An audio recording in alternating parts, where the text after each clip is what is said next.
Bringing you the top stories and happenings in Trinidad and Tobago each week.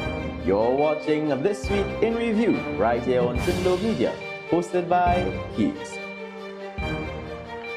Robert Ramlochan's family obtained his death certificate, and you could expect the eulogy to go something like this. Robert will be remembered as a fisherman. Yes, he had some run-ins with the law and had to flee the country to Venezuela 16 years ago, but he was a good man.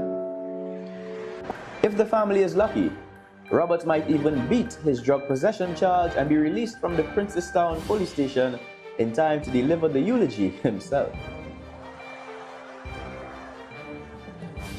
Cannabis has been widely used all over the world to treat seizures, but apparently in Trinidad and Tobago, it causes seizures. The gummies have been found in schools. There was a seizure actually in late July. This, according to the TTPS, who found marijuana-infused gummies in our secondary schools. No matter how you feel about marijuana, we can all agree that our secondary schools are not the place for it. It should be on the outside, where responsible adults can pay so much more than school students can for them. A lightning strike took out the traffic lights at the QRF intersection this week for longer than expected, more than likely because the Ministry of Works would have sent the maintenance team to Q-Care.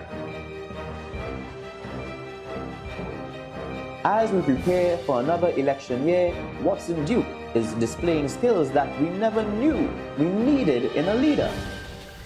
In a video of Watson Duke climbing a mango tree and picking fresh mangoes from Tobago, he issued a challenge to Rowley and his weak knees to climb a mango tree and show us all that he's still a man. You beat me. Show Tobago you're still a man.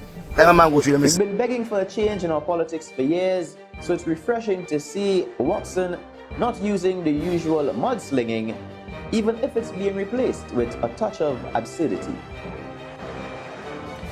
With some criticism coming in regarding our local legal fees, the Law Association has come to the defense of our lawyers. While there are those who will charge exorbitant fees, the vast majority are apparently struggling to make ends meet, unable to even vacation in Europe, and are being subjected to visiting just Caribbean islands. A documentary on the Venezuelan crisis emerged and rubbed Trinbagodians the wrong way. Apparently, we were expecting a TTT version and not a BBC version. While the government refused to answer any questions from the documentary team while filming, Dr. Rowley was sure to show his displeasurement with the most clear, concise, and professional response that he knows, a Facebook post.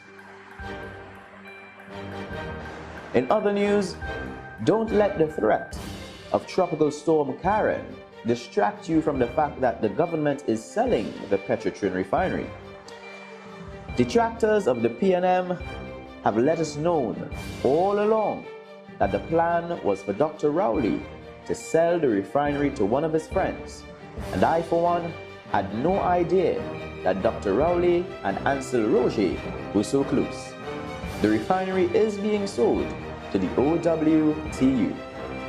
So that's it for all our stories here this week. Thanks again for watching. Join us next week for another episode of This Week in Review.